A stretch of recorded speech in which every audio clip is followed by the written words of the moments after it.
एक दिन ब्रह्मचारी माधव किसी जंगल से गुजर रहे थे। तभी अचानक उनकी नजर एक शेर पर पड़ी जो मोटी रस्सियों से बंधा हुआ था। शेर की आंखों में बेबसी थी। जैसे ही माधव पास पहुंचे, शेर धीमे स्वर में बोला, हे ब्रह्मचारी, कृपया मुझे आजाद कर दो। मैंने कई दिनों से कुछ खाया नहीं है। मैं वचन देता हूँ तुम्हारा ये उपकार कभी नहीं भूलूंगा। माधव को उस पर दया आ गई। उन्होंने बिना कुछ कहे उसकी रस्सियां खोल दी और आगे बढ़ गए। कुछ दिन बाद जब माधव एक शांत जगह पर विश्राम कर रहे थे, वही शेर वहां आ पहुंचा।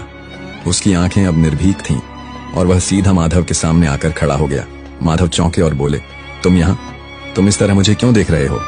शेर बोला, मेरी प्रकृति है शिकार करना और इस समय तुम सबसे आसान शिकार हो। माधव ने आश्चर्य से कहा, मैंने तुम्हें मुक्त किया, जीवन दिया और अब तुम मुझे ही खाना चाहते हो? शेर बोला, कृपा और कर्तव्य अलग चीजें हैं, जंगल का नियम अलग है। माधव ने कहा, फैसला किसी तीसरे से होना चाहिए। थोड़ी दूर जाने पर उन्हें एक तोता मिला जो एक पेड़ की डाल पर बैठा था।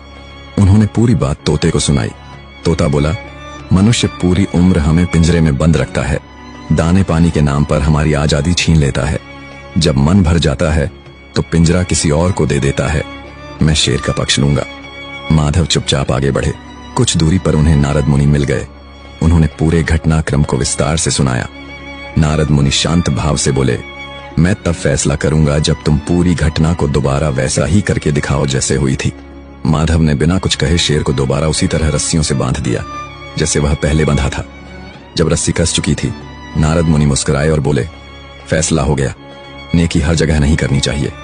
जो आजाद होकर काटने लगे उसे फिर से बांध देना ही बुद्धिमानी है। दया करो, पर पहचान के साथ, क्योंकि हर जरूरतमंद भरोसेमंद नहीं होता।